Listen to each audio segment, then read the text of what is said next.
I'm in private practice in Omaha, Nebraska.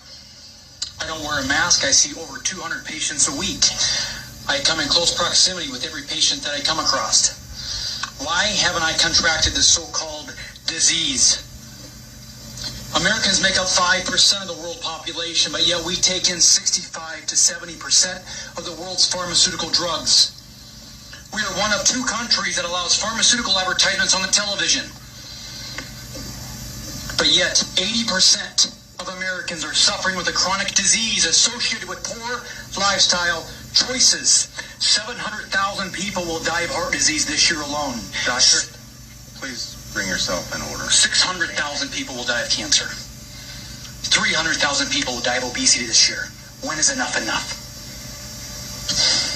If this is truly about health, then mandate healthy living, exercise, good food choices, chiropractic, outlaw tobacco and cigarettes, processed sugars.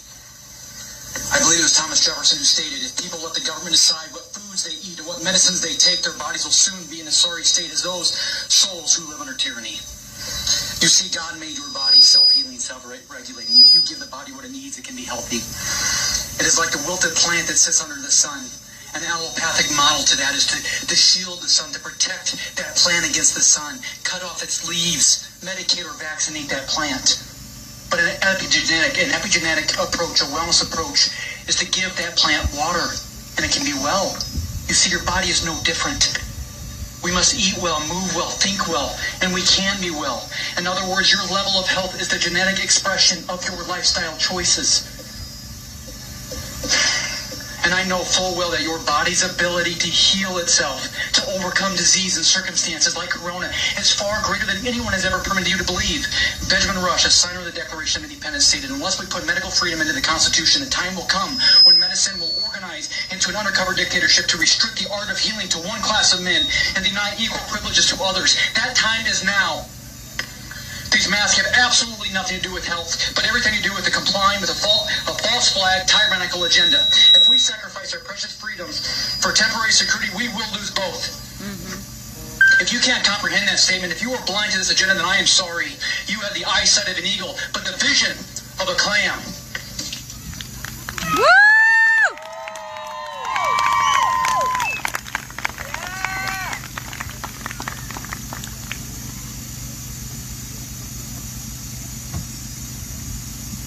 This is a first for me to give a talk in the back of a truck. I love it. Yeah, I want to give this guy a round of applause. Yes. And just give Allie, Joe, everybody, Dr. Merritt. Thank you guys for being here. The time is now.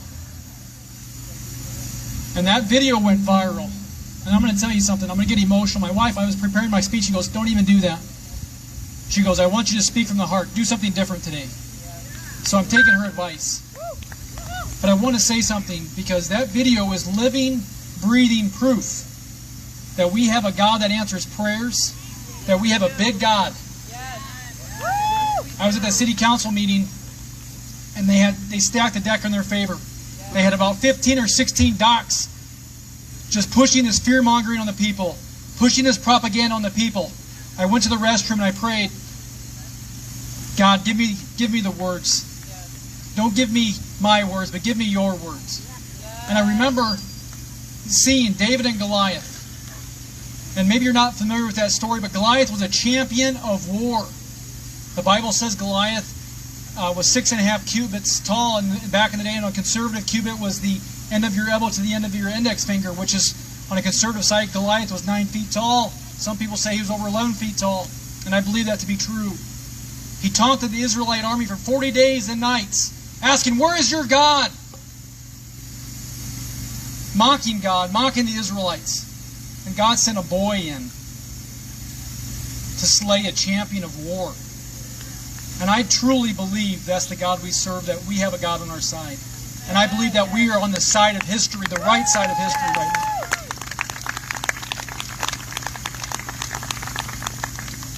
And I have a saying, I pray that God would let these words travel far and wide, and He answered that prayer in big ways. He brought me Dr. Merritt. He brought all of you here. He started a movement. I have a saying in my office that's actually printed in one of my adjusting rooms. I see it and I read it daily, multiple times a day. It says you never know how far-reaching something you may think, say, or do today will affect the lives of millions tomorrow. And that is so true. I know you've been sitting here like troopers. I couldn't even sit in the sun as long as you. I had to go in the restroom and sit there for a half hour in the shade. So I applaud you for sitting here. And it's funny because I always joke with my wife. I said, hey, my video, it's going viral. I got 4 shares. Little did I know that video would get the attention it did. This goes to show you that God does answer prayers. I want to just raise your hand if you were at our vaccine seminar last fall. Okay. If you're not aware of this, we saw draconian legislation sweeping the nation last year. We had bills like SB 277, SB 276 passing in California, and they got implemented in other states. Thank God it didn't pass, but some states it did. Basically, if you're not familiar with that legislation, you cannot have a vaccine medical exemption, you cannot have exemption to a vaccine unless it's approved by the state. And they're only approving 5 per county.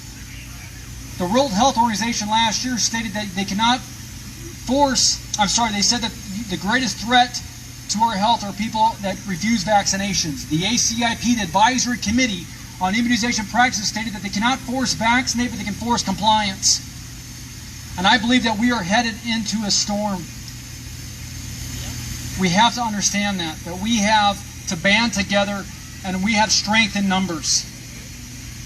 Because they're going to force something. They're going to leverage something. And I truly believe that it's something that we use daily that we can't function in society without. Against these vaccines. Against our freedoms. And our freedoms are at stake. And I, just like you, I get into politics. I don't want to get into politics. I hate getting into politics, but I get into these politics so our children's children don't have to. Yes.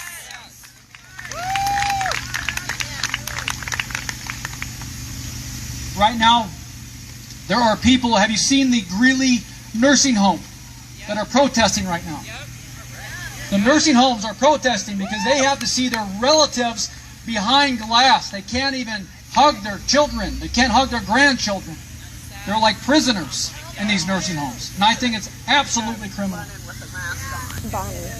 We are told that it's due for their health, for their safety. And I believe that to be a lie. These people said that they'd rather die of COVID-19 than loneliness. And my heart breaks for these people. And these people are protesting, and they're supposed to be the most vulnerable. If they can speak out, so can you.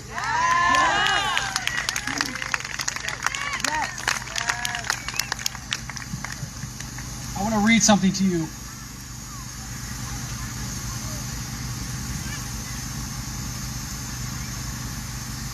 Suzanne Humphreys is a medical doctor, and she's a pioneer. She's a warrior.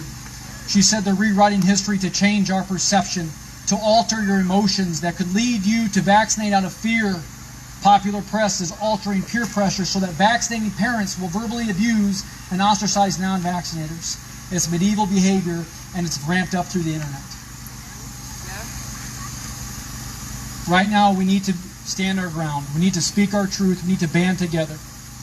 God has given each one of you gifts and talents and a purpose, and you need to utilize that. Maybe He didn't give you the ability to speak, but maybe He gave you the ability to network. Blessed your hands in some way, and we need to utilize that. But I want you to understand that fear is the fire that fuels the furnace of disease. God did not give us a spirit of fear, but of power, love, and self-control. We don't need to fear this. We need to change the conversation away from the strength of the virus to the strength of the body. And I say this over and over and over, that your body's ability to be well, to heal itself, is far greater than anyone has ever permitted you to believe. We need to understand that and give the body what it needs, it can be well. So, I just want to encourage you, and I'm going to close on this. This is part of winging it right now, so just bear with me. It's from Psalm 91. Those who live in the shelter of the Most High will find rest in the shadow of the Almighty. This I declare about the Lord. He alone is my refuge, my place of safety. He is my God, and I trust Him. For He will rescue you from every trap and protect you from deadly disease. He will cover you with His feathers. He will shelter you with His wings. His faithful promises are your armor and protection. Do not be afraid of the terrors of the night, nor the arrow that flies in the day. And do not dread the disease that stalks in darkness. Fear is the disease. Roosevelt said the only thing we fear is fear itself. So listen, I want you to understand. I want to end.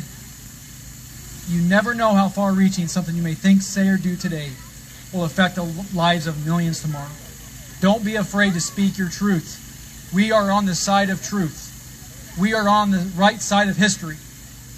So God bless you all. I thank you. I love you all for being here. And stay hydrated.